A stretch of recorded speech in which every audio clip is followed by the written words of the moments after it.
With a click of a trigger, your entire body turns to mist on the pavement. But the inspector holding the gun didn't make that call. They were just following orders from the Sybil system, an omniscient, hyper-intelligent entity that governs the entirety of Japan.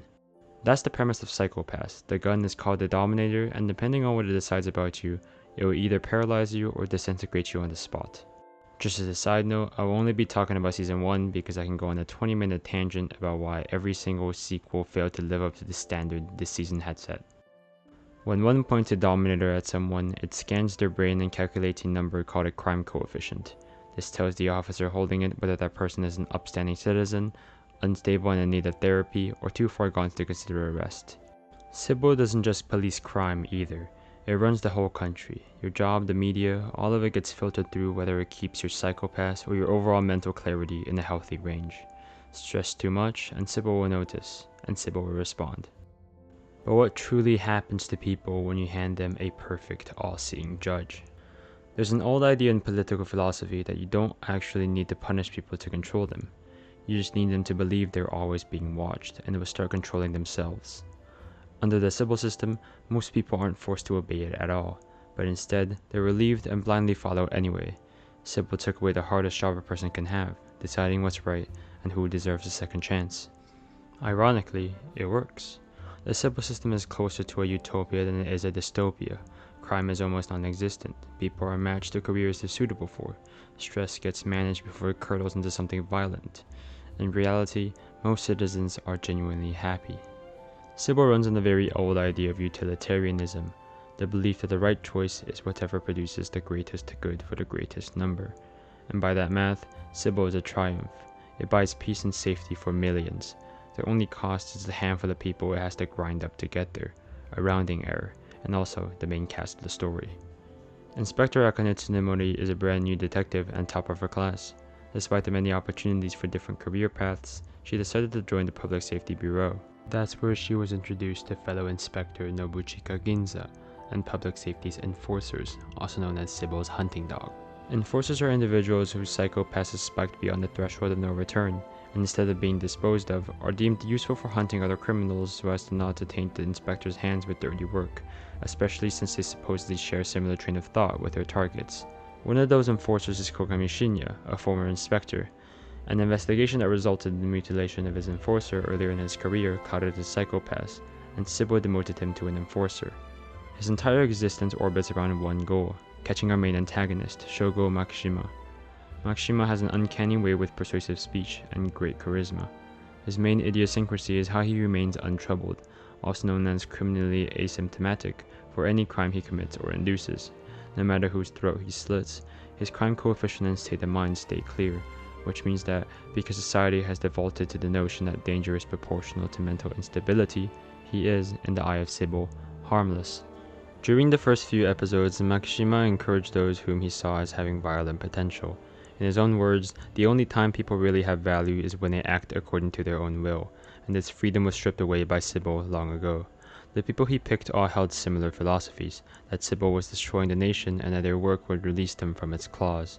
Rikaku Oryo seduced her female classmates by captivating them with quotes from Shakespeare's gruesome tale of Titus Andronicus. Then, after sleeping with them, she killed and plastinated their bodies to create gory statues to put in public displays. Toyohisa Senguji was an influential figure who literally sacrificed their humanity to become a cyborg. He had grown so bored with physical bodies that he hunted people to prove that cybernetic augments are the path to the future. His robot hunting dogs were also named Lovecraft and Kafka, writers known for their work on existentialism. Makishima knows that his acts of terrorism aren't corrupting innocent people, but instead revealing that there wasn't much innocence to corrupt in the first place. He gave them the final push to see what he truly wanted to see, the splendor of their souls. Later on in the show, it is revealed that Sybil isn't just a machine. It's a network of a few hundred human brains chosen specifically because their psychological profiles are so abnormal that the system reads them as flawlessly healthy. The exact trait that makes Makishima invisible to Sybil is the trait Sybil is made of. The all-knowing, perfectly objective authority passing judgment on the entire nation's mental fitness is built from the very kinds of mind it was designed to exterminate. Every citizen who ever thought Sybil knew best was putting their faith in the judgment of people who, by the system's own standards, should never have been trusted to judge anything in the first place. Akane logically accepted Sybil as the best available option, even though following the orders of a hive mind of criminally asymptomatic psychopaths directly contradicted her moral compass. Kogami believed that eradicating Shogo Makishima with his own hands was his responsibility as a member of public safety, and Makishima, who rejected the offer to be integrated into the Sybil system, proceeds with his plan to overthrow the very system the country was founded upon. In Kogami's mind, Makishima has already been proven to be unjudgeable under Sybil law. He needed to render judgment of their own accord, with no system backing the verdict, a messier idea of guilt and justice that the rest of the society had retired because Sybil made it obsolete. Kogami is the only one willing to be that person, which means he already knows how this ends, not with an arrest, but with a murder he committed himself, with his own hands, without anyone's permission. To Akane, Makishima is a criminal, and criminals get arrested, not executed in the field by a man with resolve. She spends the entire latter half of the series chasing not Makishima, but Kogami. She understands something he refuses to. The moment he pulls that trigger on his own authority, he stops being a person who hunts monsters, and becomes one himself.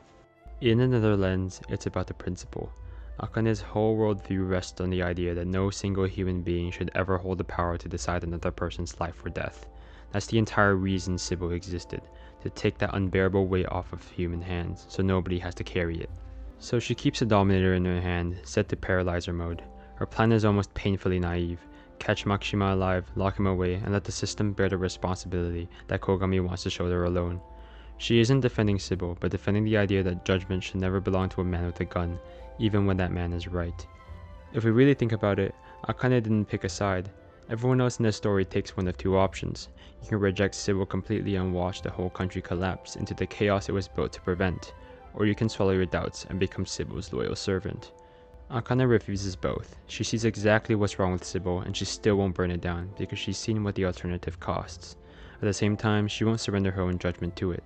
She holds onto her sense of righteousness even when Sybil disagrees. At the climax of the story, Makishima developed a helmet that copied his own crime coefficient onto whoever wore it.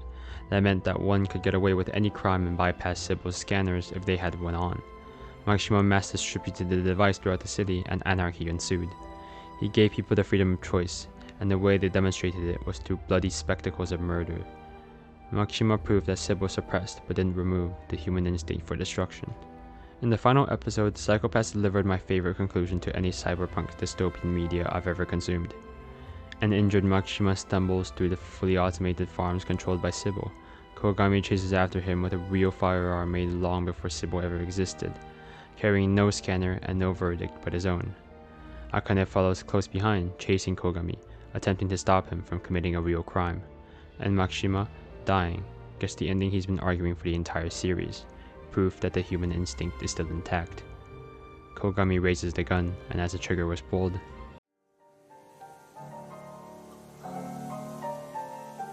Na, どうなんだ、Kogami。君はこの後、僕の代わりを見つけられるのか。いや、もう二度とごめんだね。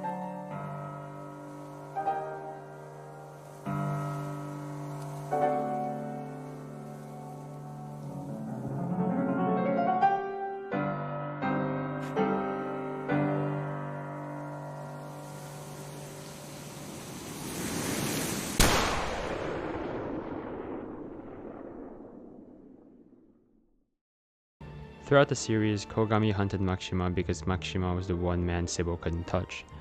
But the moment Kogami pulls that trigger, he becomes a man who stepped outside the system to render judgment it couldn't. A man who can never go back. Echoing Makishima's last words, one could argue that Kogami had replaced Makishima himself.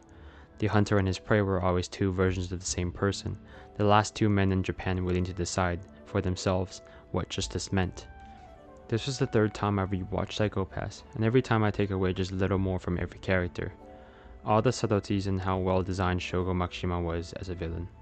Ultimately, the series never actually argues that Sybil is evil. Instead, it asks the question, what if the system worked? What if a machine really could judge us more fairly, more consistently, more safely than we could ever judge ourselves? We tell ourselves we'd be the one to resist, but Psychopaths suggests otherwise.